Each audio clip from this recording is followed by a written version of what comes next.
Can you see by the dawn's early light what so proudly we held at the twilight's last gleaming, whose broad stripes and bright stars through the perilous fight o'er the ramparts we watch were so gallantly streaming, and the rockets red glare, the bombs bursting in air, gave proof to the night that our flag was still there.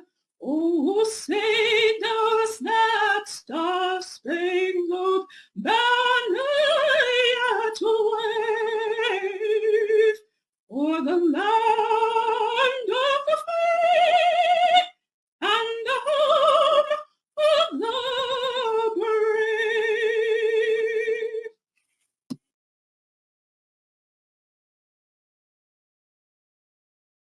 And now, boys and girls, let me hear you recite the Pledge of Allegiance. I pledge allegiance to the flag of the United States of America and to the republic for which it stands, one nation, indivisible, with liberty and justice for all. Since I was a small boy, 2 states have been added to our country, and 2 words have been added to the Pledge of Allegiance: under God. Wouldn't it be a pity if someone said that is a prayer and that would be eliminated from schools too?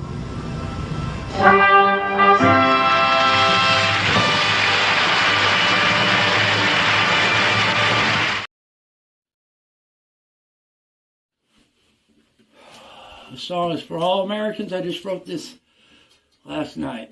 Well, some say I'm troubled, some say I'm extreme.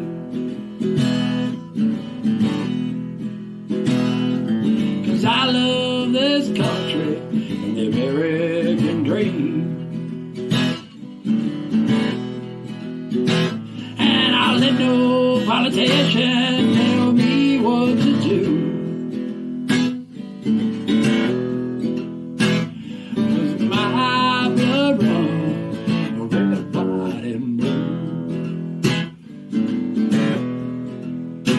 Yeah, I was raised country with work on my hands. Well, you respect your neighbor and you respect the land. And I'll let no president tell me what to do. 'Cause my blood runs red, white, and blue. Yeah, my blood runs red, white, and blue. Yeah, Daddy taught me right from wrong. When to be humble and when to be strong. And I'll fight for freedom if that's what I must do. 'Cause my blood runs red, white, and blue. Now Papa's passed while I was off to war. And this country's changing, it ain't the same anymore. But I'll fight for freedom, yes, I'll fight for you. 'Cause my blood runs red, white, and blue. Hope you like it. Keep the faith, brothers. Stand strong. Fight for freedom. Normally I open up with a happy happy hump day. But I also open up with my own Pledge of Allegiance. So I pledge allegiance to the Constitution of the United States of America and to the republic for which our beautiful flag stands, one nation under Almighty God, indivisible, with liberty and justice for all. I try never to disappoint, folks, naturally. And of course, I always have a quote. I hope this touches you. It touched me. Don't worry if people don't like you. Most people are struggling to like themselves. Unknown author. Don't worry if people don't like you. Again, most people are struggling to like themselves. Author is unknown. Unfortunately, tonight we had a cancellation of a guest. I literally found out within minutes ago that his grandmother, Ken Carson's grandmother, is in the hospital, and it's concerning. And obviously, he has to be with his family. So this is going to be a little unique because talk about being bombarded from many different directions. Talking about the diamond having so many different facets, much like everyone's life, much like every one of your lives, my life. We struggle sometimes to find ourselves.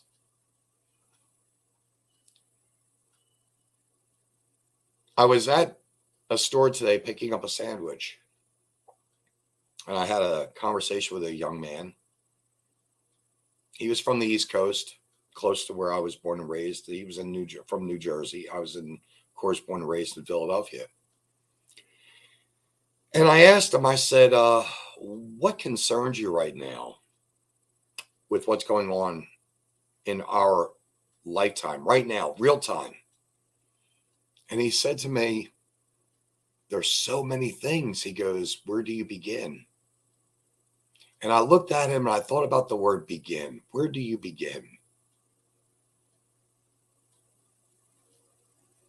It starts when we're born.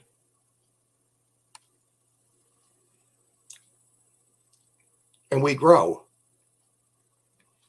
And I looked at him and I said, you know, I think you just hit something at home with me. Where do you begin with the struggles that our nation is facing right now? From failed leadership of this corrupt administration,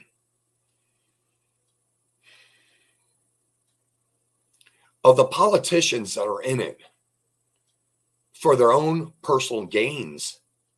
Not all, but there are many of them. More of them than the ones that are selfless. I've heard that you can find happiness in the time of which you're living. You can find happiness in the positions in life that you have for employment. But really, it starts with the happiness that you find within yourself. I've also heard that before you can love someone, you have to be able to love yourself. And so I got to thinking, what is it that we love? Once we get through our sports and our school and we graduated, went on to college, tech school, military, or to a position in the union or to a job or starting our own business, we then, as men, and notice what I'm saying, I'm talking about men. That's the only thing I know. I know men. I'm a man. And you want to find that person in your life to be one with. And then you grow together. If you're blessed, you have children. So in that conversation with him, I thought to myself, it's our children. Hence why I guess I'm in this battle and personal struggle within the community of which I live, knowing that many parents trusted their children to be in the hands of some of these teachers. And I'm going to call out a few people. Our superintendent, 2 librarians, even a school resource officer. They are guilty in my eyes. They've done wrong by our children. They seem to stress and point that human sexuality is something that a kindergarten needs to know about. A 3rd grader needs to know about. The birds and the bees. And I've got to tell you something, folks. That's not their job. Their job is very simple, very basic. It is reading, writing, and arithmetic to help us grow into adults, to figure out where we're going to guide and go with our lives. But the children are our future. And we kick back and we look at our own lives selfishly. We all do. I know I do. It's not that I want to be selfish. It's that I want to be a better person. That's my first main objective in life. That when I reach out and meet people, I want to treat them with kindness and respect. I want to do for people because there's no greater satisfaction than the selfless acts that you can offer someone. People can talk about the things that they do, but sometimes it's not necessarily the things they do. Sometimes it's the things that they don't do and that they should be doing. And we have to, as individuals worldwide, we have to do better for others around us so that we can, in fact, be happier. You know, my mind right now is racing in so many different places. Just a half an hour ago, 45 minutes ago, a very close dear friend of mine, don't want to mention her name, sent me some photographs that have been sent to her and to a lot of the veterans in America as that are on and following pages for veterans. War is hell. General Sherman said that in Atlanta as it burned during the Civil War. You would think that as a society with teachers doing their jobs, you would think that they could not stress enough the failed mistakes of so many past empires, the rise and fall of Rome, Egypt and the Babylonian times, the rise and fall of Greece. We went into the Middle Ages, Renaissance, and we went into eventually into war to battle here in America. Some people say we stole the land from Native Americans, but no matter what you want to say about that, it happened, and you have to learn from those mistakes. I've often said to make a mistake is to make a discovery. That's how children learn. You tell them no, don't touch that burner plate on the stove. You turn your back and they're going to touch it anyway. Then they burn their fingers. They learn then not to do it. But then big government gets involved, and Child Protective Services and family Division of Family Services have to jump in and say you are an unfit parent because your child burned their hand on a stove. And they get involved in your life. You have children that have children. Those children that you had, your grandbabies, are now maybe in a position where they're going to be placed into foster care. But you as a parent say, yes, guess what? My son or my daughter has made some mistakes, and I don't want my grandbaby going into foster care. I did well with my kids. I provided the best I could. They obviously made some bad choices as adults. And should the children suffer by going to a family? And don't, please do not take this the wrong way.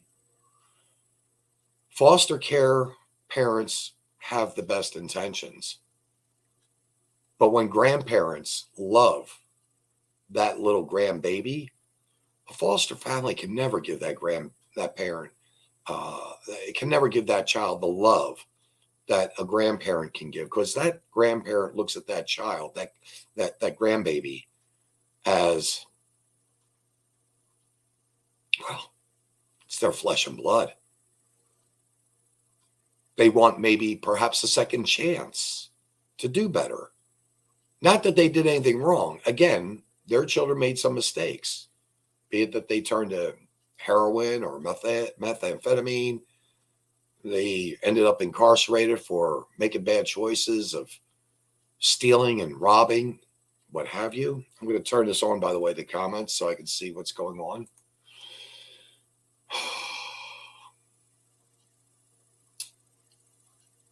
But some parents will fight to get those grandbabies.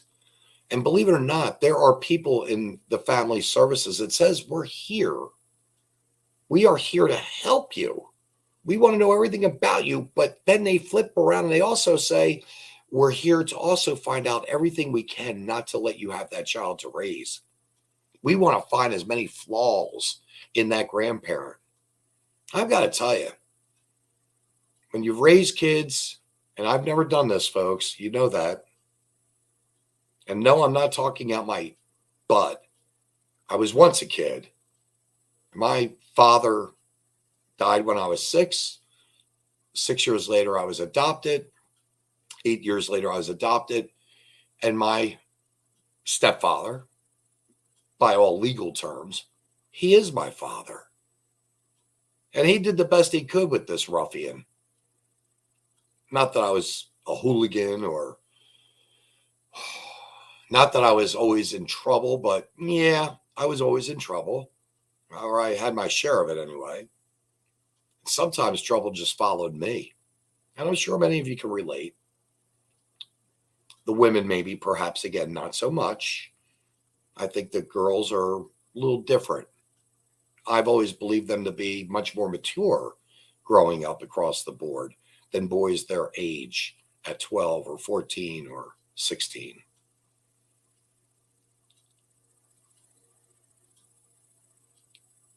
You know, you made a good point here, grandfather. Anyone can be a father or a mother, but it takes a special person to be a mom or a dad. And to have those titles is very, very, very important. But what is a mother? What is a father? What is a mom or a dad? They have guidance, wisdom, knowledge, life's experiences that they want to share. And in the case of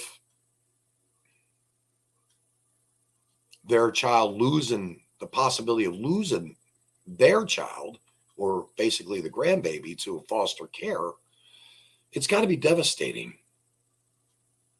I have a personal situation going on with myself that I know of a young lady that struggled her whole life. She's had a lot of problems. And I'm talking, this is very close to my home, to my home, to my life. Tried to help this child when I met her a couple months back, or found of her. And I told her, I said, if what you've been doing for the past 40 plus years has just not been working. I don't want to see you go to jail.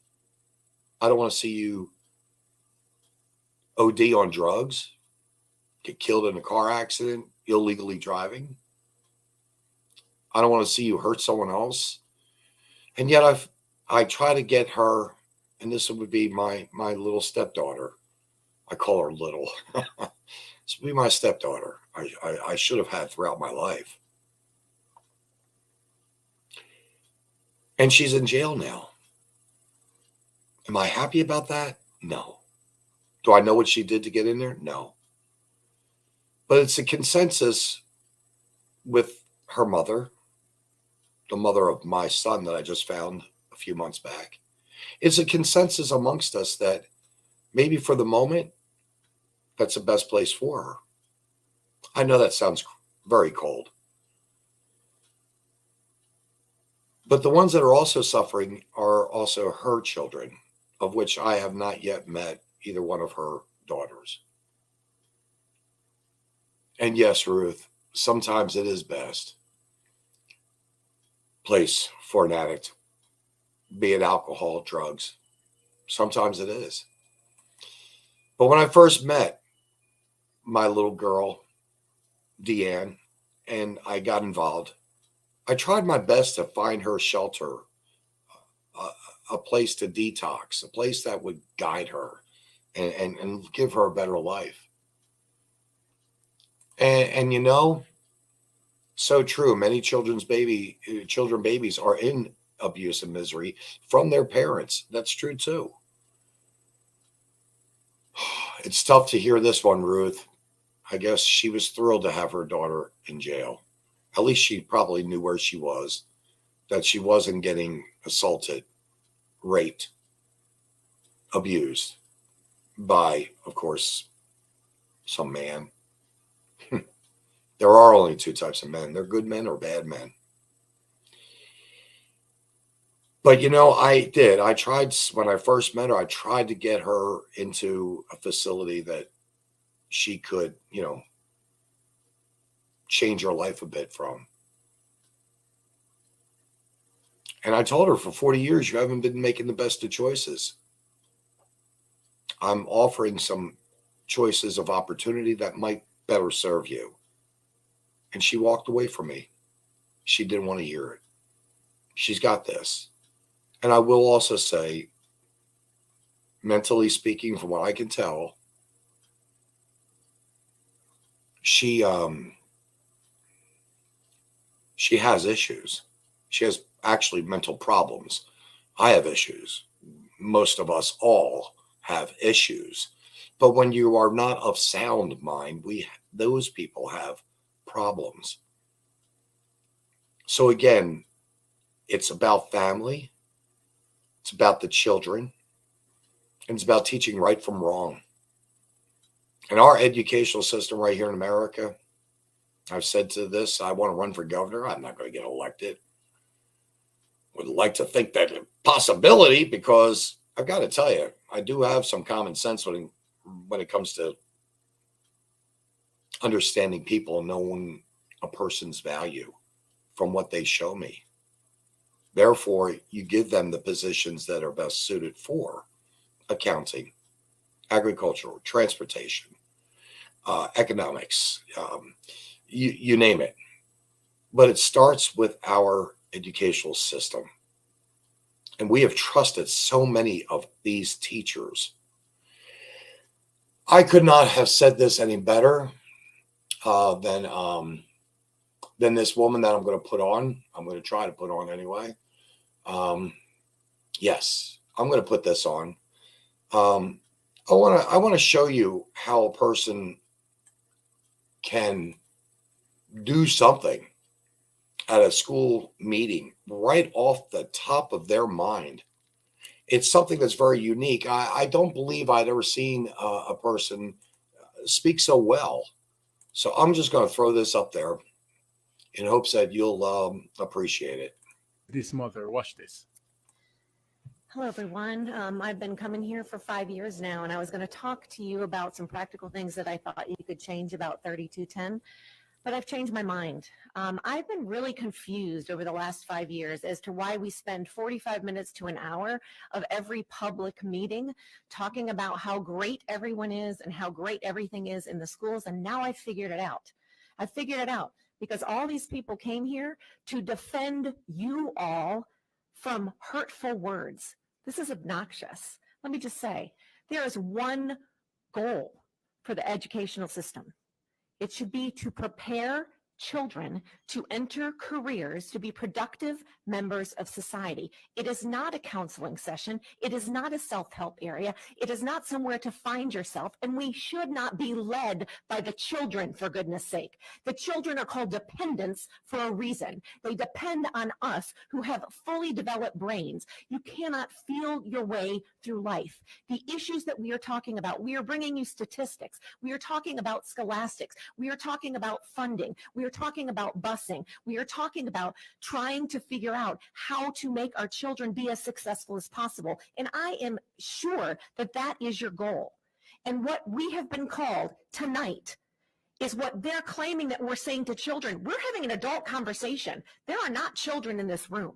We aren't going into the schools and calling them names. They call us Marxists and hateful and bigots and everything else under the sun. Well, let me tell you, less than 5% of the entire population of North Carolina identifies as LGBTQ. You guys all claim you want democracy. Well, you know what democracy is? It's the majority plus one.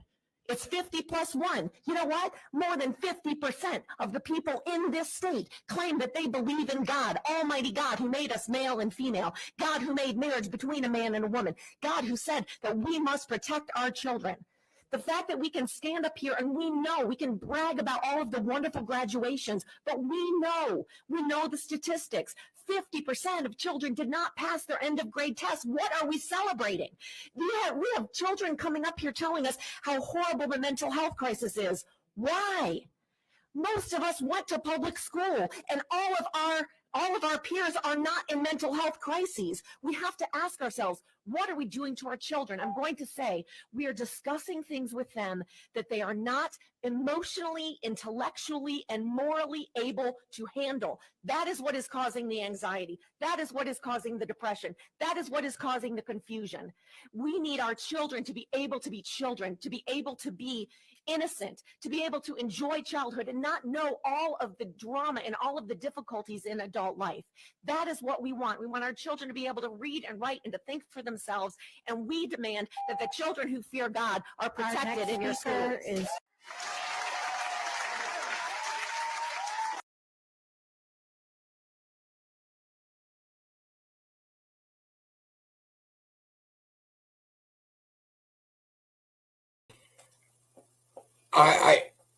I have to tell you, I've watched this several times. I've been holding on to this for at least 2 weeks.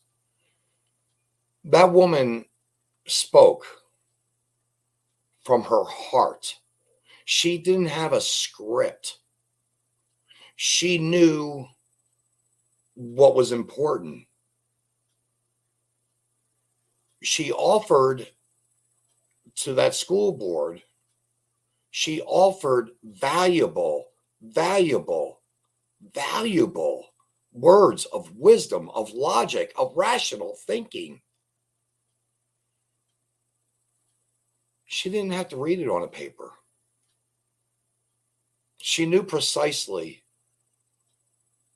from her heart. I don't know who that woman is. I could definitely say I hate to admit that I have this flaw, but I'm kind of jealous of her. I'm kind of I wish I could be better like her. That I could speak so eloquently, with good tone, with good stature, and believe and put those beliefs that I believe, that she believed, into the hearts and into the minds and into the souls of those school board administrators. I can't even begin to tell you. I mean, I've watched it several times, only because it's stimulating. This is America. That woman was very concise. She just said everything she needed to say, and she nailed it. She nailed it. And yes, Kimberly, you said amen to it, and Godfather, well said on her part, and way to let them have it with both barrels. I got to tell you, I didn't see that one coming at all. She let me have it as well. Yes, she did. She truly did. And that's what we have to do. We have to now reverse the course. They say the pendulum swings one side to the other, one side to the other. And Heath, reluctantly, I have to say, I agree with you. Chances are they ignored her. And I'd give it a 99.9%. You're saying guaranteed. And you know what? I can say guaranteed as well. And why can I say that? Because I did witness not one, but two parents almost a year ago, next week, stand up, address the school board.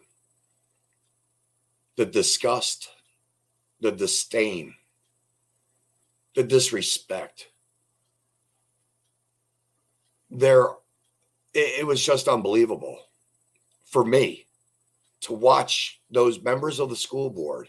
And that was the first school board I have ever attended in my entire life. And I didn't have a dog in the fight. I wasn't there for any reason but to support one of the speakers. And out of that, I gained two valuable friends. Heath Gilbert, whom you just saw. Spearhead. He's can't say enough. I'll never be able to say enough. Even if, for whatever reason, we were to part our ways. Let's say and of course, more likely it would be me to do a bonehead thing. I will tell you that. No doubt about it. But you know what? I would still respect that man. And when Suwana spoke, she was making a plea not to let the children run the school.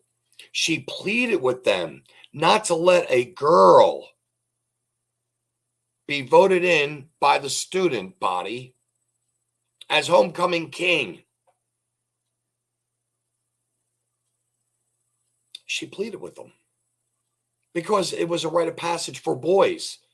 I know getting good grades, being good in sports, being good in extracurricular activities like maybe theater or music was what a boy was supposed to aspire to and be the very best that they could. And you had four or five to choose from. And in this case, they choose this girl, Natalie was her name, who goes by the name of Arthur. And by the way, again, think about the name of the school, Cameron School District, King Arthur of Camelot, King Arthur of Cameron.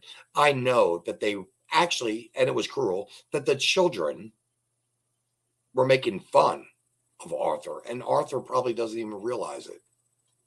That's the really sick, twisted part about it. And yet the school board members and the teachers understood this, they knew it, and they didn't care because it's an agenda. It's an agenda to destroy the moral and fabric of our families. They are purposely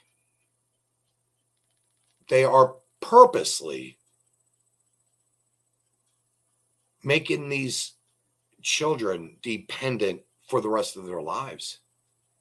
Because it's all about one thing. Well, it's all about two things. One is power and to remain in power when they should, in fact, step down and do the right thing. Matt Robinson, superintendent of Cameron High School, I demanded you back in March of this year to step down, do the right thing. And it's about money. And the funding that comes from who? It comes from the federal government. Tax-paying citizens like myself that don't live in the school district, I do not have a voice at that school board. I'm not allowed to address the school board. Although I pay taxes all my life in all the states, it doesn't matter. I pay taxes, you pay taxes. And because that superintendent says no one outside the school district can say anything and address the school board, they silenced us. They silenced me. It's censorship. Now, do I have that much to say? I think you guys know I could probably talk on for hours. No doubt. But what really, really gets me is when you've got fine, upstanding citizens, and I'm going to give a big shout out to the Passion Church of Cameron, Missouri. I have to. I must. The first church to step forward and say, not our children. You're not going to give them, and you're not going to distribute, and you're not going to bribe our children with pornographic material. Words are strong, and believe me, when I say words are strong, I can't even begin to tell you how vulgar, how vile, how evil, how disgusting. Don't get me wrong.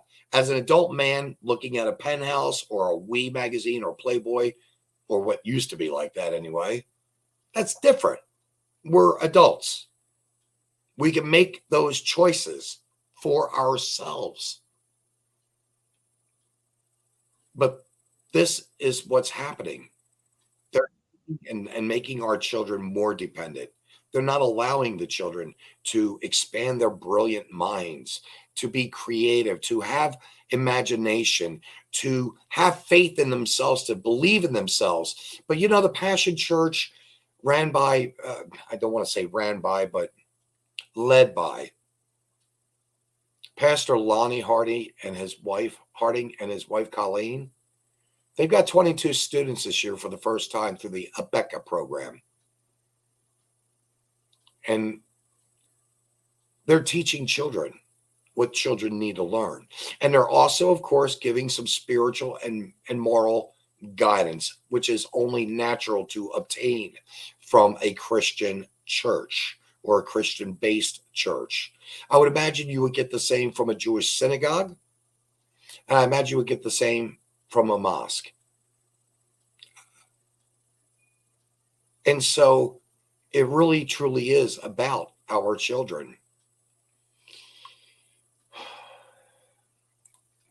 He says we can't hear. We have to wait until their term is up.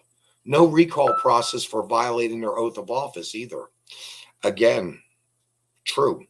And that's where the parents can start learning through voting and election, having new laws set by our state legislators, saying, you know what, when you've got a man who's in charge, and by the way, I read a particular email that Matt Robinson wrote, superintendent, to both librarians.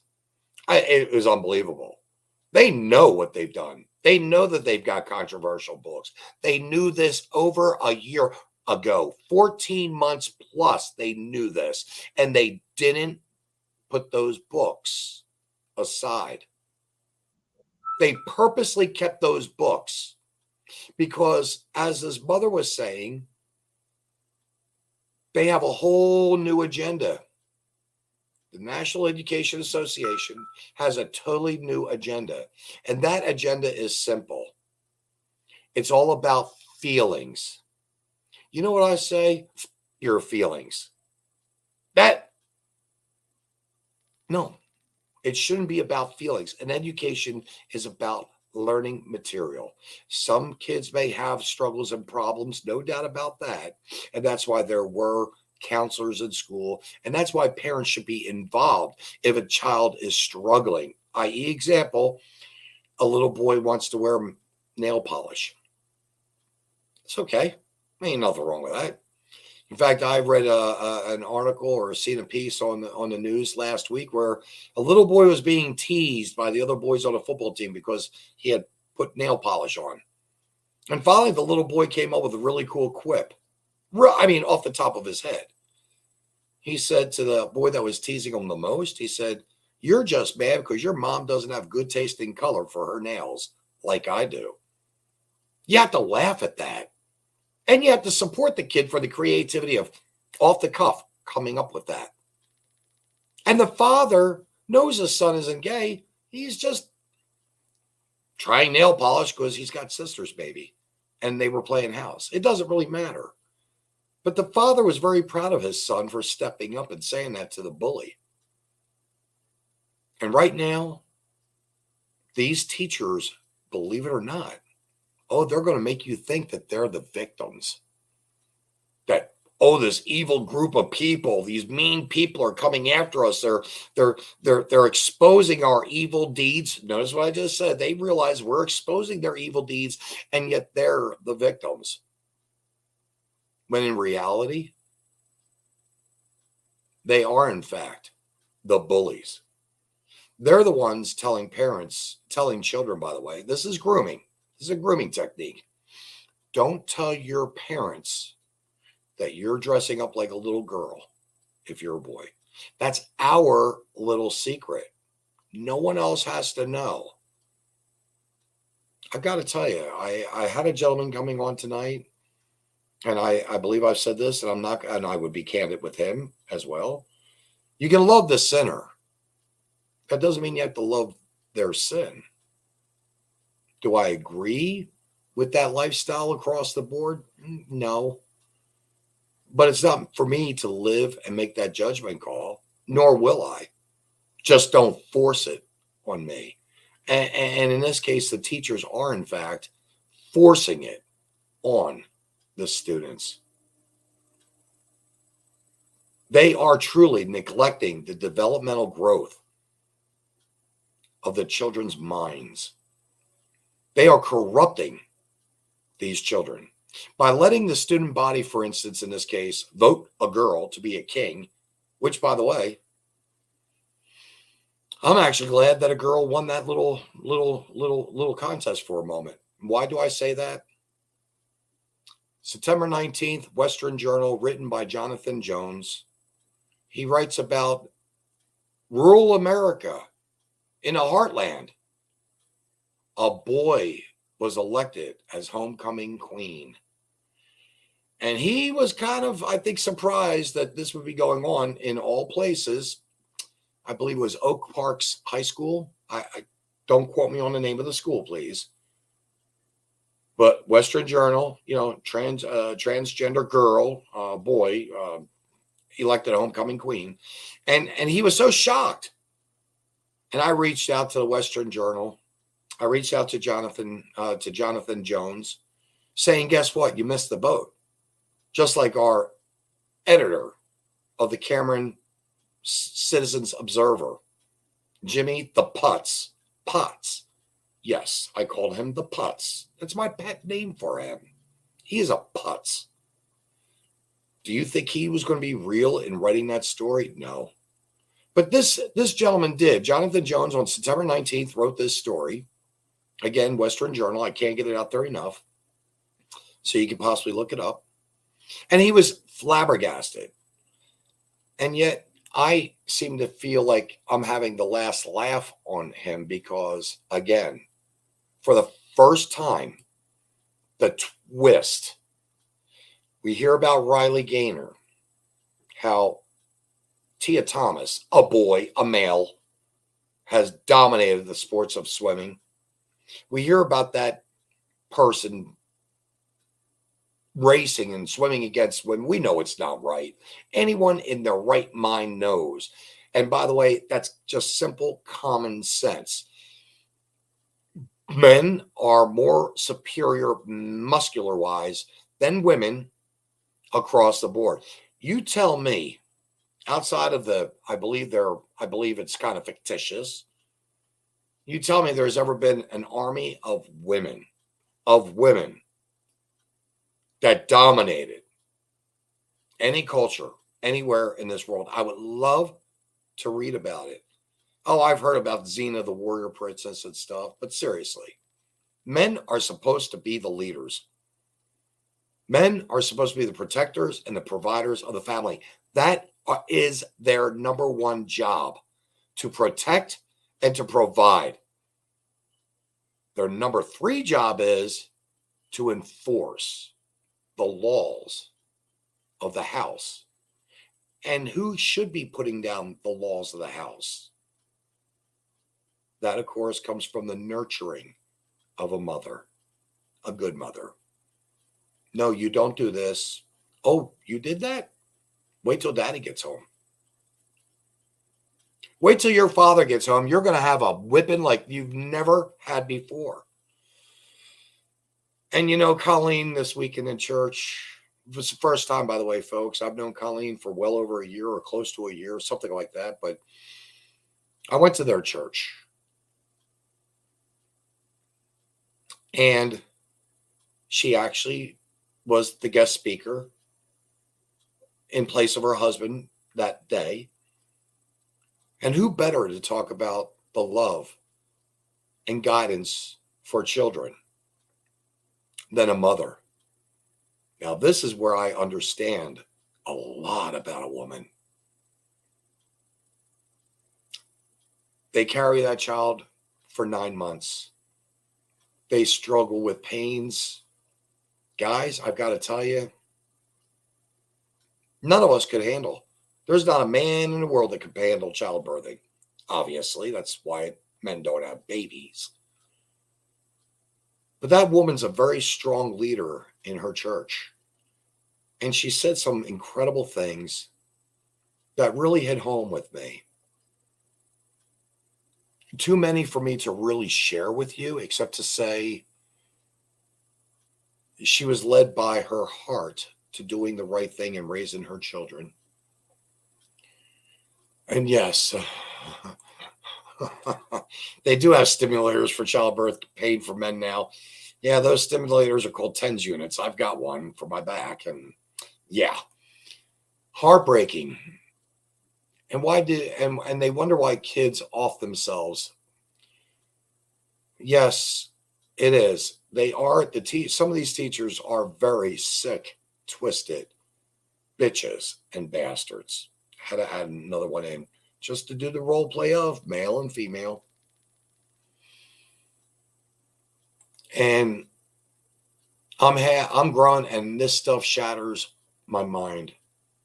And Kimberly, I'm going to say that you're probably just a young, tender 29, as most women are. But yeah, it does shatter your mind. It boggles it. It confuses you. It's you find out later on when it's too late. You find out that this one teacher in particular has had your child for now maybe 2 classes, 2 years in a row, possibly. And they've had their own little secret. It's called, again, grooming. There's an organization called GAG, Gays Against Grooming. Now, what does that actually stand for? That means the Gays Against Groomers, or the LGB, lesbians, gay, bisexual.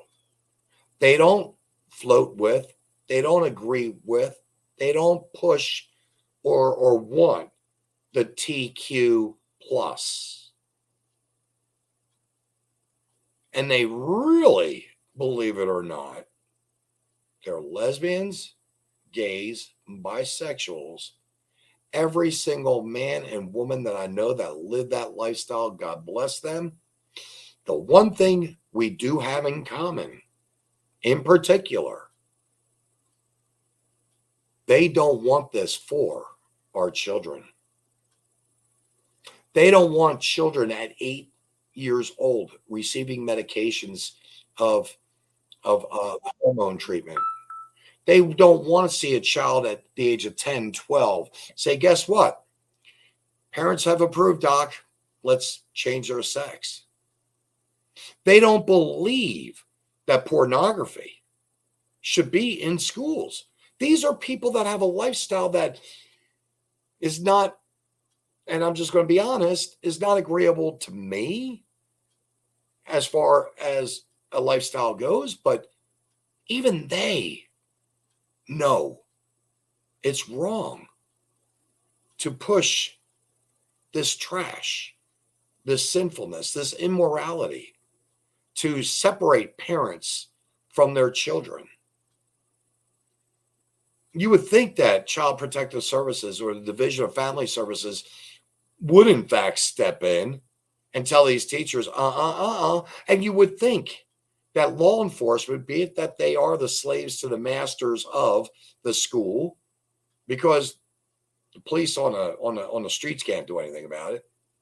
Schools have their own, and I'm going to say it like this, they've got their own police thug staffs across the board. Not all of them are bad thugs, but they are there to protect the teachers and their jobs first. And basically they say, children come second. I'm sorry. Education. What really should be first? Children or the teachers? The children's well-being should become the very first highlight. You can always evaluate. You can always judge. You can always look at a person's background and say, you know what? They're qualified to be a good teacher or not. There's a principal in Oklahoma who's a drag queen. You know, Monday through Friday, he's a principal. And I can only imagine Friday night rolls around and he's going up on stage at some bar somewhere, dancing and strutting his derriere or whatever. And he's dressed in drag. Yes, that principal should be removed. I am sorry. That's not a lifestyle that a child should see growing up through that educational school for that principal. It's not a lifestyle that parents should have to deal with, because let's face it, like that woman said in North Carolina, 50% better believe in God. They're good Christian people in North Carolina. I know I've got family in North Carolina. Are they holy rollers, thumpers? No. But they believe in God. So I wonder to myself, I think to myself, how is it that this man who does these acts on his own time, perhaps, I really don't want to think that he'd go to school dressed up as such. How is it that that man should be in a leadership position of guiding our children's education? He shouldn't. I don't want to tell the guy he should be out of a job, but the two don't really coexist. I don't need to learn to understand why you are a drag queen and accept that you're a drag queen. I like my son. I love my son. I want my son to be innocent as long as possible. And to know that this teacher, most likely, and I don't know this for a fact, I am speculating, but let's face it, you just don't turn it on and turn it off. Again, it's a lifestyle. They've adopted, they've grown into that. It used to be closets, homosexuality, closet homosexuals. Truman Capote, I believe, was a good example. I believe Hoover, FBI, I believe he was. It was a big joke. You know, he wore stockings and undergarments and so on and so forth. But way back then, when he was actually, you know, in the FBI, he was a cross-dresser. You know, no one really knew. I mean, they did, but it was hush hush. A little fact that you might want to laugh at also. It's going a little off course, but in society, we would hold our wine glass as such, and a lot of times we would extend our pinkies. And then we would drink our wine or our tea. Truth be told, the extension of the pinky during the Victorian age of America was to let other people know that you had an STD of some sort. And of course, that you were a little bit more playful and a little bit more free or whatever with your sexuality. But those were indicators back then. Now we don't have any indicators. We just have all blown out. Just here I am. I've got multicolored hair and I look like a bag of Skittles. It's okay if that's what you want. I've got long hair. For a man, that's not normal. And yet I reflect on the Bible and I think of Samson. And there is strength. I reflect on Native Americans and I think about how instrumental they were during World War II in reference to breaking codes and deciphering, correspondence of the enemy.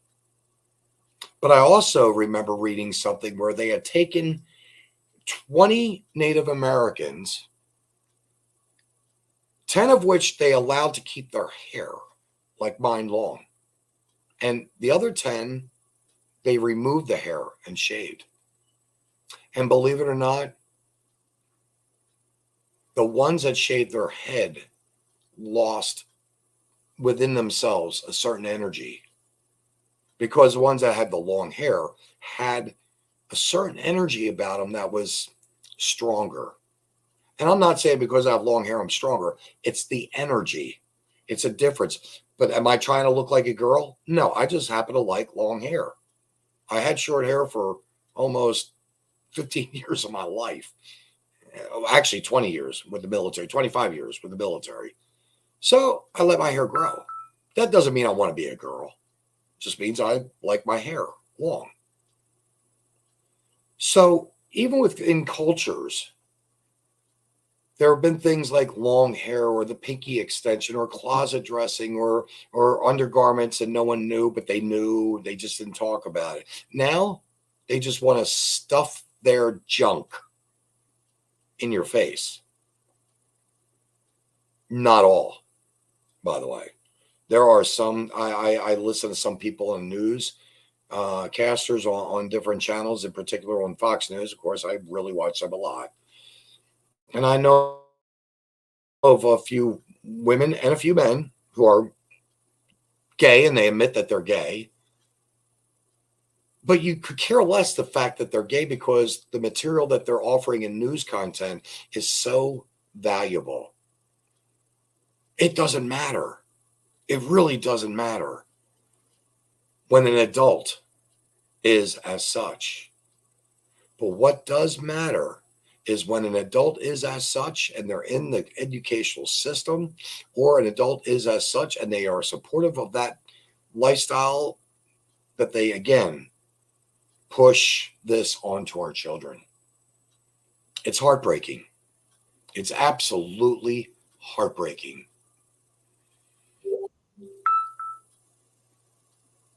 I was so moved by Colleen. I was so moved by the church, the camaraderie, the togetherness, the love. So you would think that different cultures and civilizations of past and societies of past, that we would have learned from that. But we haven't. And is this the future for our children? Is this really the future that we want for our children? I'm thinking just of my community, but now I'm going to go a little bit further. I'm going to go on the other side of the world. Why can't people of different faiths accept another person of another faith? And I'm going to go with the Jewish and the Muslims.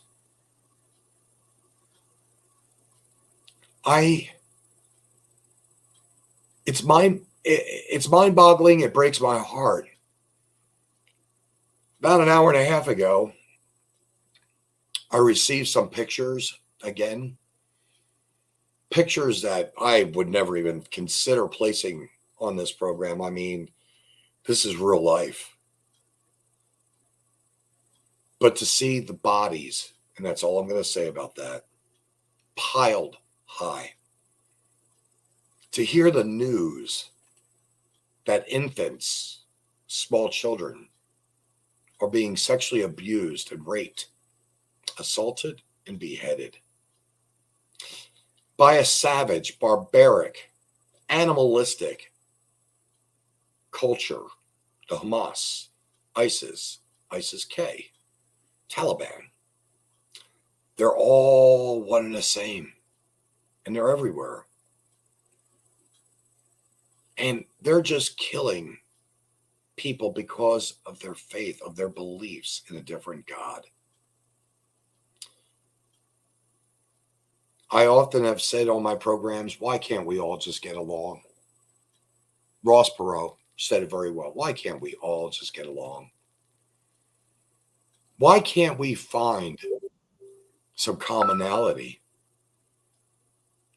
Why can't we reach into our own hearts and open our minds and find some love of acceptance?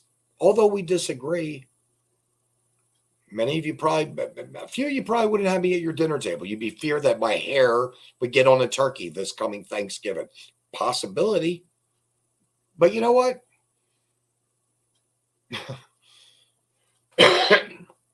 Chances are the women, because chances are the women are in the kitchen cooking, most likely, not all. I've been in the kitchen working with the women on holidays. I love it. Guys are watching football. I could care less about football, but boy, oh boy, I'm snacking all the way through the Thanksgiving dinner. But it's the women that are prepared. They've got long hair, but some may say, Vince, you've got long hair. You can't sit at my table. Okay. Then you meet those people, or you have someone in your life that you pass through in your life. You don't want them to be hungry because you know you don't like them, but you don't want them to sit at your table and eat. And that's very important to me, to sit down and fellowship with a person. And that's what they should do over there. They should they should just realize that they too want the same thing that the other wants. Everyone wants to live in peace, but unfortunately, some people are just hate-filled, and they could care less about peace. All they care about is what they want. And what they want is what they don't have and what you do have. There's nothing, to me, more sinful than that. To deliberately take a person's life of happiness, of a freedom, to express their own religion. Whether you agree with the Judaism, whether you agree with Christianity, whether you agree with Muslim, and there's a whole plethora of other religions around the world, but those are the three pretty big major ones. Why can't you just try to find it in your hearts to love? Maybe adapt. It's amazing what you can adapt in your own home. The good things, that is. I would never accept, and I'm sorry, if I was raising a child in school, I would never accept a teacher telling me to adapt to the pornography that my child's reading in fourth grade. It would not be something I'd be wanting to ever consider. I would want my child to be as innocent as possible. I would want that child to have a healthy, happy life, just like I'm sure every one of you out there would want for your kids, hands down. And I'm sure they want that over in the Middle East as well. But there's just so many bad actors, so many bad apples, and the stuff that's going down is wrong. And what's even more wrong about all of that in the Middle East is the fact that just a few weeks ago, Biden and his administration of corrupt cronies gave $6 billion to Iran, a country that absolutely despises the existence of the United States of America. And now in the past couple of days, Now they're stepping up the Biden administration. Again, a Democratic Party, as always, engaging us in war. We sent 3,000 reservists over there. We've been sending them now military armament. What the hell is that about? Why are they playing both sides of the coin? That's the thing that's confusing to me. Very confusing. And yet we cannot get, and I'm going to say it like this, we can't get Matt Robinson out of office when he should be gone of the school board in Cameron as superintendent. And we can't get Joe Biden impeached quick enough because of the processes. But this is very evident. I mean, how many times do you get hit in the face before you realize you've got to hit back? This president has punched every single fine, well-thinking, common sense American in the face, and he just keeps on punching. In my entire life, I've been disgruntled with a few of my presidents, both Republican, George Bush Jr. and Sr., and with the Democrats, Clinton and Obama. Loved Reagan, did not care for Carter. I was still at that young age of learning politics. But that didn't mean I really wanted anyone personally out of office. Okay, yeah, I did think Clinton should have been removed as commander-in-chief for sexual inappropriation to Monica Lewinsky. Yes, I do think that George Bush Jr. should have been taken out of office because of his dealings of oil and the weapons of mass destruction that were never found in Kuwait, so on and so forth. But you know what? It's history. We moved on, and now this is where we're at. We're in a country that's divided, and I can't even begin. And you guys know it. That none of you are so silly to think that everything's roses in this country right now. We are about as divided as they come. Personally, if I was given that leadership position within the of governor, I know what I would do. I would back my law enforcement. I would put criminals behind bars. I would take and remove the prosecutors, probably hold them accountable for offenses to the cities of which they were supposed to represent in their oath of office to serve and protect. And then I'd go right after the jugular, what I feel to be the jugular. And that's the educational process. I was so blessed to go to a school that was so tough. I got my keister beaten so many times, guys and gals, you can't even imagine. If I went 1 week without the waffle paddle or something, that was a good 2 weeks for me. I was a hard-headed kid. I've said this on the program when I first started. I probably had every mental disease there was in the world. Still, I'm slightly touched. Not quite as bad as I used to be, I'm sure. I know I'm not. It's not a hard anger issues, bad anger issues. Now, I don't get angry near as much. Oh, I get angry, but I do it in a different way. Even in my old age, I've had to learn how to grow and choose and do things a little bit differently. And we all have to do that. We have to grow. We have to change. We have to make the mistakes through experiences to simply become better men, better women, better moms, better dads, aunts, uncles, neighbors, co-workers. We have to do those things. We have to grow. We have to change. We have to experience. We have to make our mistakes. We have to learn from them, and we have to become better. It starts not with the other person in your house. It starts not with the neighbor down the street. It starts not with your boss or your coworkers. It starts not with your church that you go to. It doesn't start anywhere but here and here. It starts in your heart. It starts in your mind. Only you can make those necessary changes to become a better person. And I would really like to take a poll out here right now, if it were possible. How many disagree? How many disagree that a child should be given a good education of reading, writing, and arithmetic, of history, of science, of social studies, of physics? My God, I don't even know they teach physics in school. I think that's, or algebra for that fact. I'll bet you both of those subjects aren't even touched in school. Chemistry, biology. I mean, those were things I was taught in school, in grade school, first through eighth grade.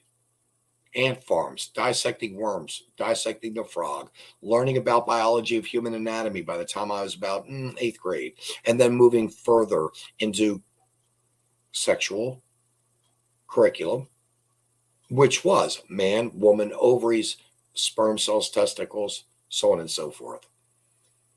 It wasn't vile. It wasn't vulgar. Also, it was in a Catholic school. So they did have a little bit of restraint of the facts of hardcore, because they usually tried to add a little bit of the morality of waiting when you're older and you get married. That if you were to self-pleasure yourself, you would wear glasses and go blind. Don't anyone get funny with me out there now. I wear glasses. I'm not going blind. And therefore, I'm not going to say anything more. Just trying to lighten up with what I've got right now going through my heart and in my head with what I've encountered today. I feel bad for Carson. I feel bad for all of you, because I believe you're going to really enjoy this show with him. He's a different character. Totally different from me. Totally different from probably each and every one of you as well. And we are all different from one another.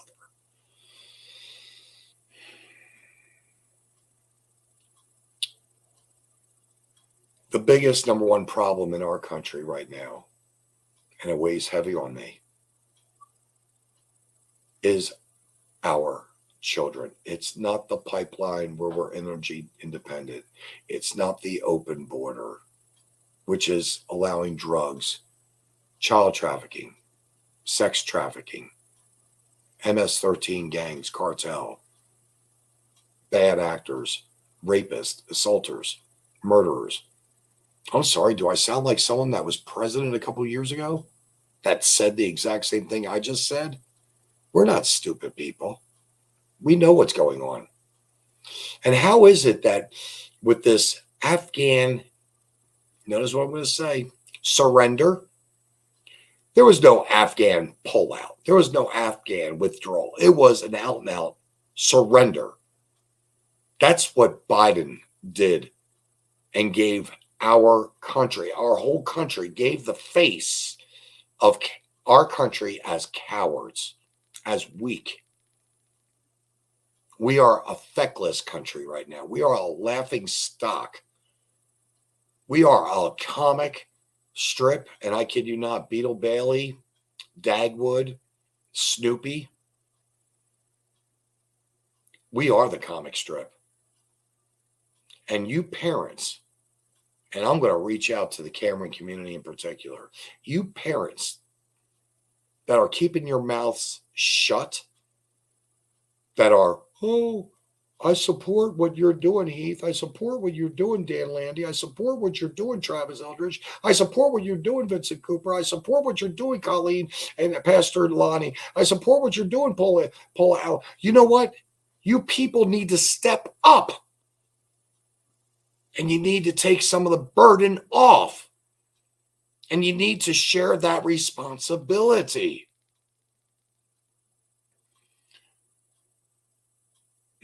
Yeah. This is the best Barnum and Bailey show I've ever been to. And it's in my homeland. It's right around the corner. It's right down the street. But, you know, going back to what I was saying about Afghanistan and the surrender, we brought over people we did not vet. How many of these people are sitting on our military bases around our country? I know of at least 5 military bases that received thousands, not hundreds, but thousands of Afghanistans. How many of them are jihadists? And by the way, pick a name: jihadists, Hamas, ISIS, ISIS-K,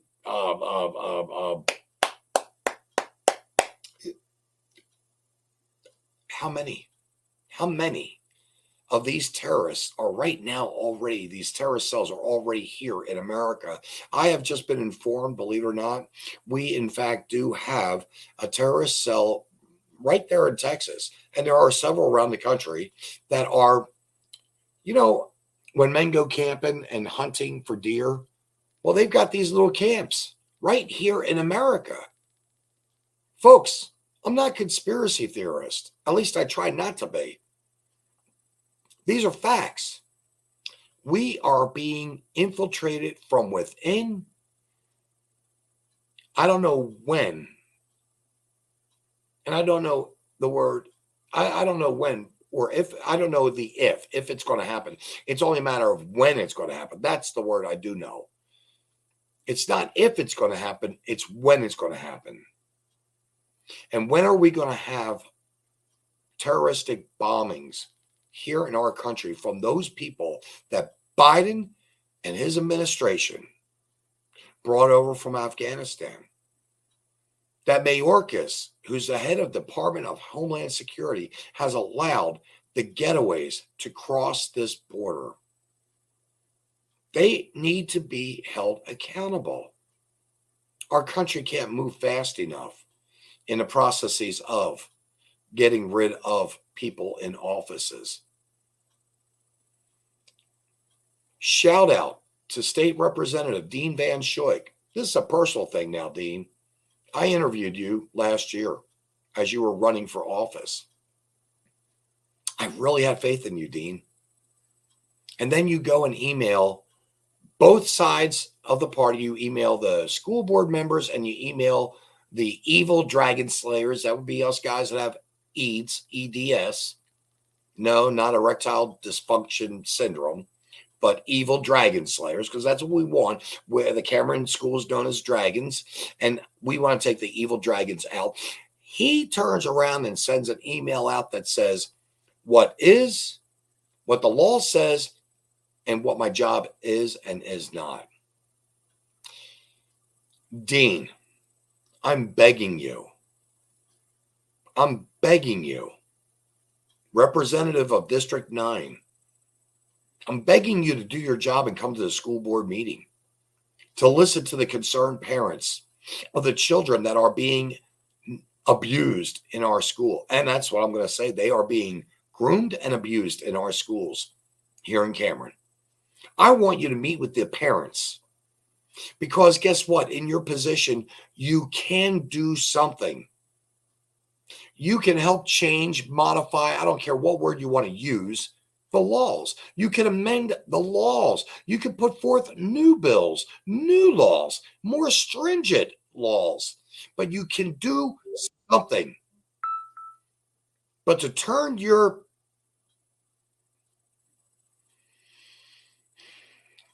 back on the constituents and citizens of Cameron is disgraceful.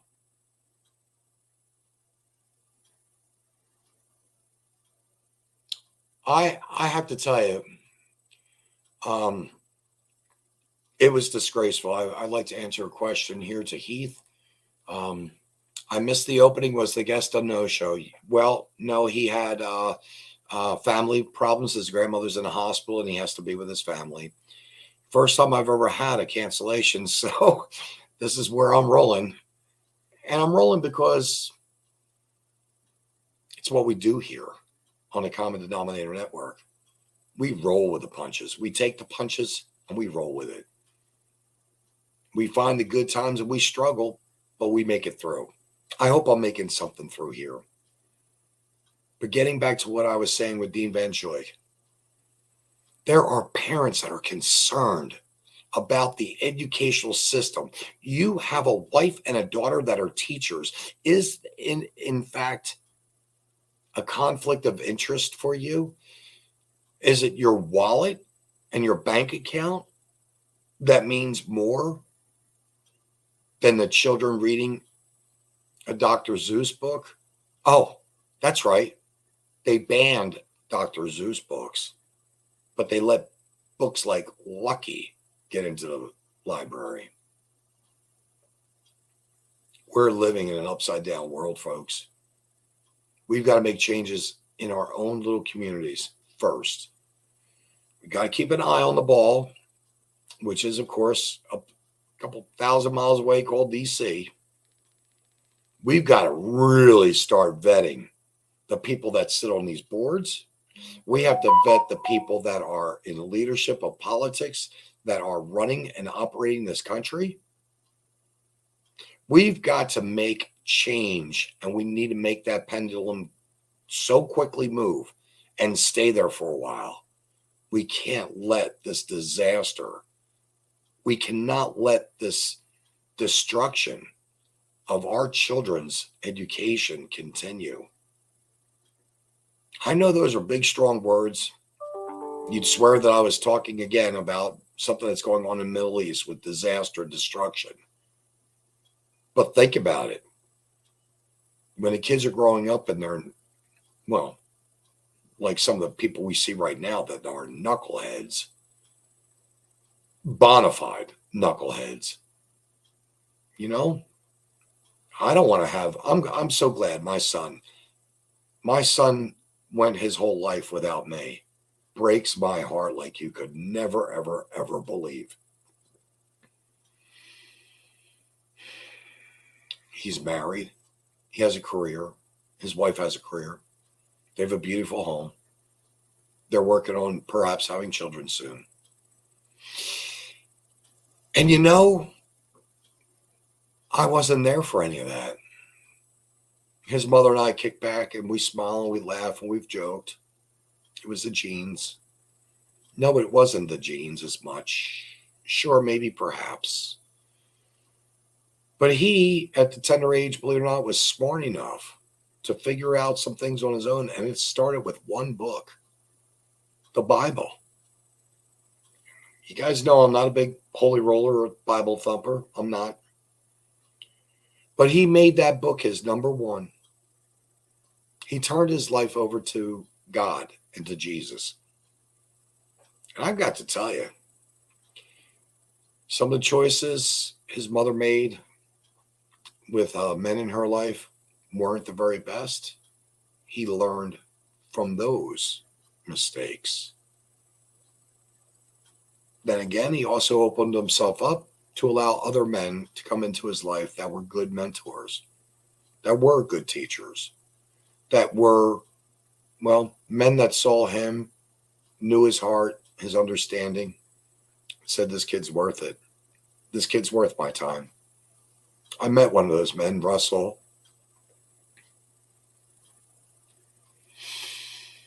He wanted to shake my hand when we first met at that restaurant that Saturday morning. I couldn't shake his hand. Couldn't. It wasn't enough. I had to give him a hug. I had to feel his heart on mine to let him know that he was a great man in my eyes and that he helped guide my son to being a very, very good man. It's said that you'll rarely, if ever, hear a man say to another man, I want you to be better than me. Unless, of course, that man's so egotistical that he thinks no one could ever be better than him. But you'll never hear a man say that to another man. I want you to be better than me. But you will hear a father say, I want you, son, to be better than me.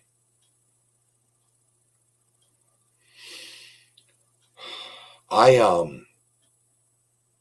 can say one thing. My son, at the age of 34, is a better man than I was at 34. We're different people. But he is a better man at the age of 34 than I was. Why? Again, like I said, happily married, a home, both have careers, working on a baby, beautiful little dog, good life, good wife, happy all around. And that's important. I was listening to Josh Hawley not long ago talking about the masculinity of here in America, or should I say the lack thereof.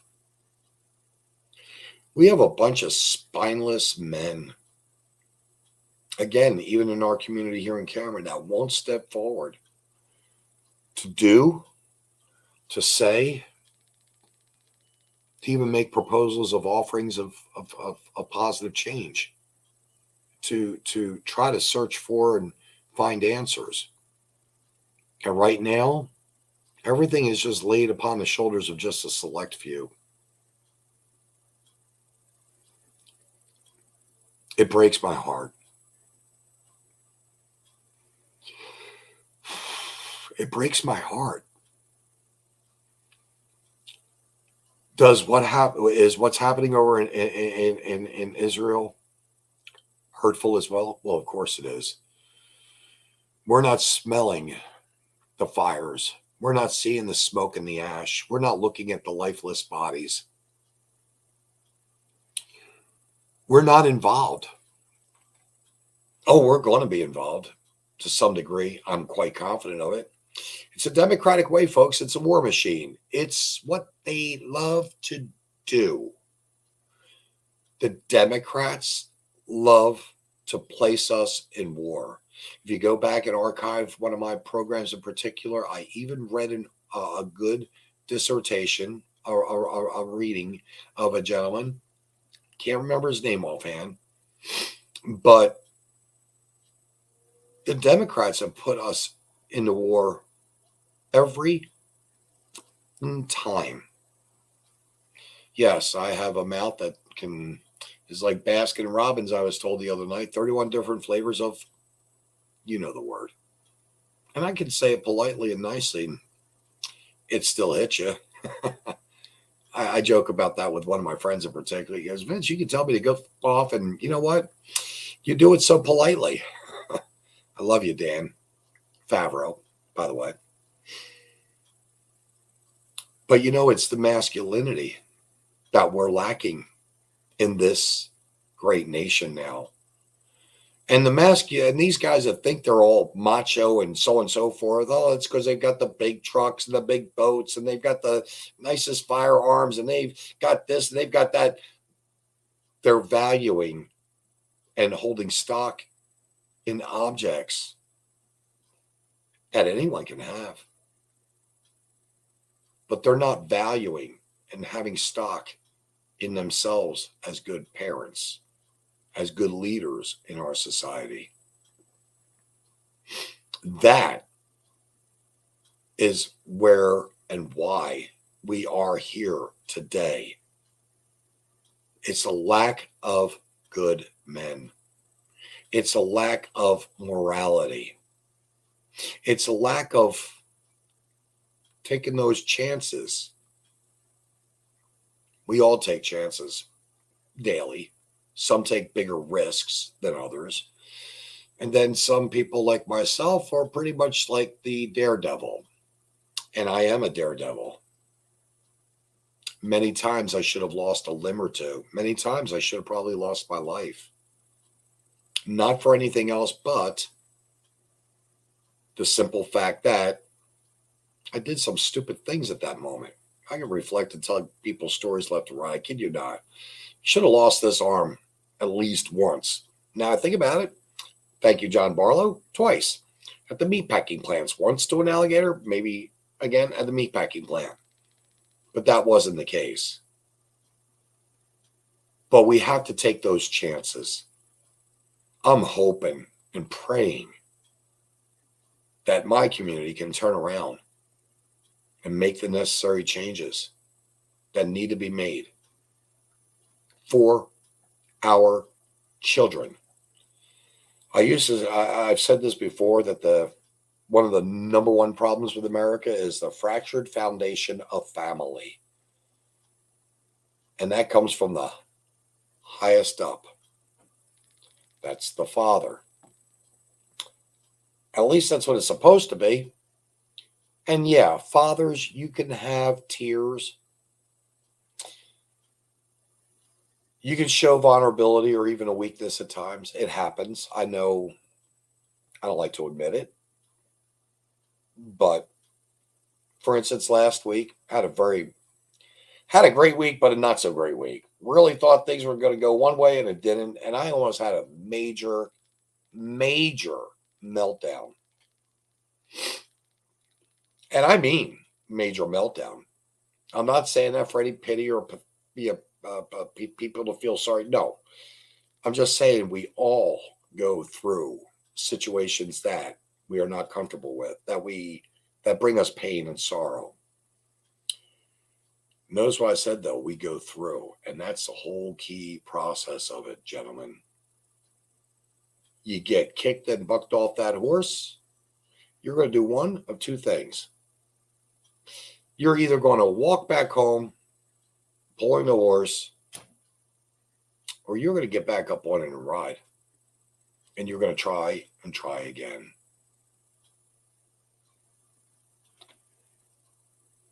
So in my conversation again with that young man today, the most important part of that conversation came when he said, "Where do we begin?"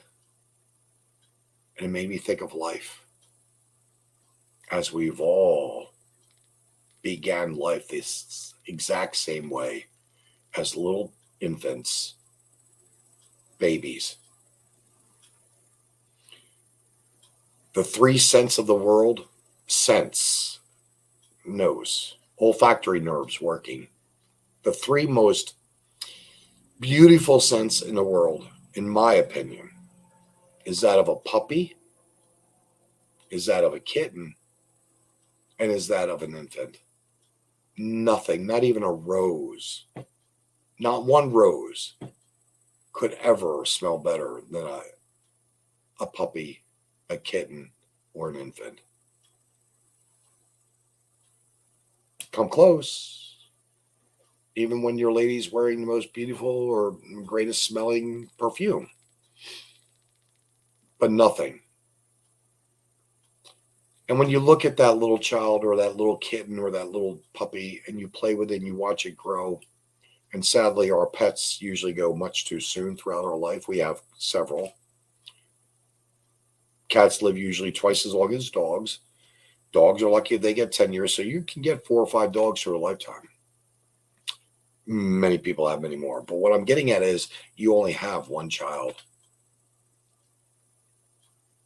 And what you do, and how you teach, how you protect, how you guide that child is extremely fragile and important. You should carry that child, and a mother will nurse that child. You should realize that that child is, believe it or not, the future of our country collectively. You put all those kids together right now that are being born today. Take all those kids that were born 10 years ago that are 10 years old, all the ones that are 20 years old. Right now, you look at the average kid that's maybe 20 to 25 into 30. They have no ambition, no drive. They've not been taught how to find the value of themselves across the board. Not all, many of them. Not all, many of them. And the thing is, it's too many. It's enough to make an impression. In 2022, nearing the end, I had gone into different stores, and I've got to tell you, some of these kids had the social skills of a barnacle on the hull of a ship. Zero, zip, zilch. They don't have that social interaction. They struggle to even have conversation. And it's hard to see that they can't even find it on their face to smile. At the turn of the year, I had a situation occur, and I go, I'm going to tell it to you. I'm going to tell it just because I can, just a blip. But I witnessed some people having a great time at work, and I've got to tell you, it warmed my heart. And, of course, some of the actions that occurred made me, of course, do the old man thing, which is open my mouth. And I'm not going to say anything more. I talk to myself. But, you know, even now I've been seeing a change in, believe it or not, in just 10 months of this year. I've seen a change across the board with some of these kids, some of these young people. That guy I talked to today at the store, I'll bet you he was 32, 28, 32, 34. Great conversation. It lifted my heart to say, wow, you know, he's going to be a heck of a man when he gets older yet. And he's got a ways to go, I'm sure. He may only actually be close to 26, 27. I'm usually a pretty good judge, and I'm bold enough and brash. Keyword, I'm brash. I'm not proud, but I'm brash. I didn't ask him his age. The next time I go in the store, I perhaps will. But to see him engaging in conversation, it uplifted my spirits. So one thing I hope you get out of this program, more than anything, is to keep faith, have hope, and find belief, not in the other person, but in yourself. That's the only thing you can do. You got to believe in yourself. And that is part of the social, emotional learning skills that children need, but they don't need it in a school. That's the nurturing that a mommy and a daddy give. Thank you, by the way, Godfather. That would be Don Corleone said that earlier. Anyone can be a father or a mother, but it takes someone special to be a mom or dad. And all I can say is we need to say some prayers. We need to say some prayers for Israel. And believe it or not, you guys are probably going to flip out on this one. Tilt your heads, raise your eyebrows, but we need to also pray for the Hamas. And we need to pray for those jihadists and the ISIS-K and the Taliban and all those evil people. And why do I say we need to pray for them? Because right now they're just a bunch of shells with no soul. Their bodies are intact, but they have no heart. They have no heart. And we have to pray that they will change.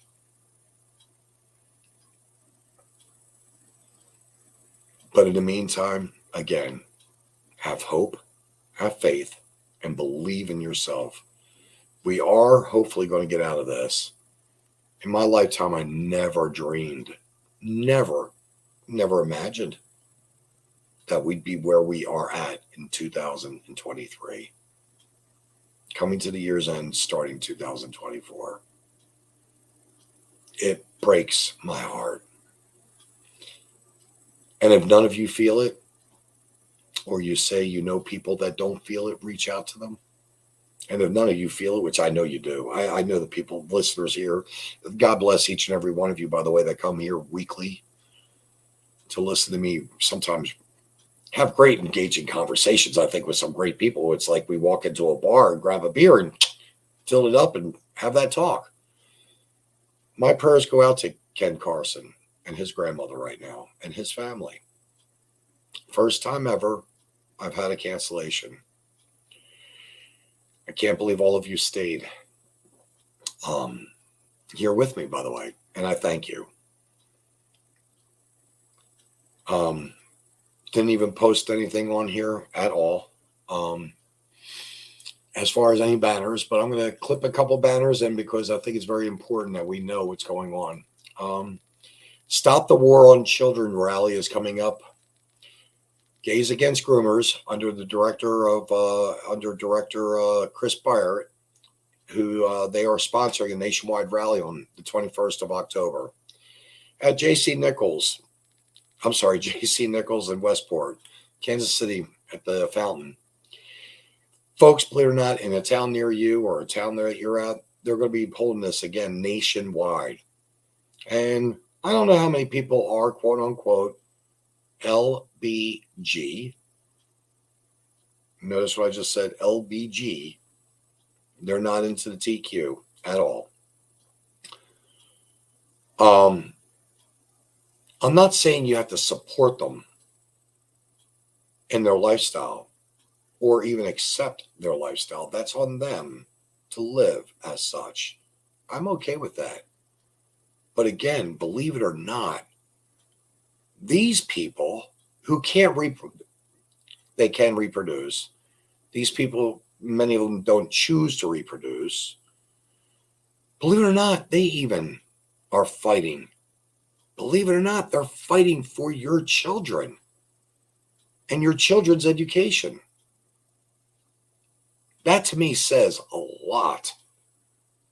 It really does. I want to put up a brand here that bless Chad Candy, my producer, one of our producers. But again, 10/21/23 worldwide, stop the war on children rally. Stop the indoctrination and sexualization of children. Stop the sterilization and mutilation of children. Stop the exploitation and trafficking of children. Protect and preserve the innocence of children. It's, believe it or not, this message is much like I am as a person. It hit me. It just literally hit me. Because, you look at me, long-haired hippie, pretty loud, pretty boisterous, pretty brash, shoot from the hip, loud, in your face, tell you the truth, whether you like it or not. I do offend. That's not my intention. So how is it that someone like myself, by the way, again, not raising my son, just finding out about him literally within this year, why is it that I am right now feeling like this is my purpose? Maybe it's because of the lack of the fact that I lacked the time and that I didn't have that time with my son. Maybe I'm looking at what I've missed opposed to what I'm having. Although, believe me, I see what I've got, and I am so blessed. I really am blessed. Parents, take more initiative. Take more time to spend with your kids. Find out what they're learning in school. Help them. And I mean this. Help them with their studies more. Math. And by the way, this cornball math that they're showing, I don't know. I got to tell you, the math procedure right now is so ridiculously silly. Kids to write. They don't know how to write. Give them a pen. If they don't know how to write, teach them how to write. If they can't read cursive, teach them how to write so they can read the word and write the word spaghetti. I knew two twins, 14 years old. Both these little girls at the time was looking at a grocery list. Oh, they knew milk. They knew bread. They knew butter. Had no clue about spaghetti. Now, don't get me wrong. I did look at the handwriting. It was a little difficult by their grandma. It was a little difficult to read, no doubt, but I could tell that it was spaghetti. They didn't have a clue. We have to get involved. We have to become better parents. We've got to become better people. We have to become better mommies and daddies, not just fathers and mothers. Not just sperm donors or women that are just incubators. We have to look and protect our children. They are the future of our country. And I don't know about you, but thank goodness my son is never going to be a Hunter Biden. He's never going to be a Joe Biden. Because I have to tell you, if that was the case, I'd have to take my son on a trip to a pig farm. Yeah, you heard me right. Thank goodness I don't have to feed them to the wolves. I'm joking. I know you don't know if I have a kind of sense of humor, especially on this particular show right now. I'm trying to lighten it up a little bit more. But seriously, be proud of your children. Teach them the right way, and you will be proud of them. Be a part of a young person's life, and you'll watch that young man or woman grow. No doubt. And when you think about it in the long run, you're going to say, wow, how fortunate I was. I'm going to end the show shortly in just a moment. I want to say one thing, though. One more last thing before I go. I want to give a big shout out to Don Corleone, the godfather, not yet, he's too young, the godfather. He's one of many people we've met, and I know him much better than I know a few of the new people that have come into our lives here on the network. There are people that are helping us make changes. In this case, he's a very talented, and I mean extraordinarily talented, technical individual in my eyes. He did something for me today that I asked him to do. He did something yesterday actually for the Truck It program of Chad and of Chad Candy and Mama Sally. He did an outro for them. I was so blown away. Yeah, it's to get attention, folks. That's what turns people on. They want to be seeing the liveliness of a program. Again, sorry today's program didn't go the way it went. I hope I was still somewhat entertaining. But, big shout out. And I want to give this graphic, again, graphics by Don Corleone. And he's a producer of the Paramystic podcast show. Let his magic and spirit move you along in life. And I thank you so very much, Godfather, because your magic and spirit helped me do a different ending to this program. Normally, I have Russell Hughes in the beginning of the show. I put him in there.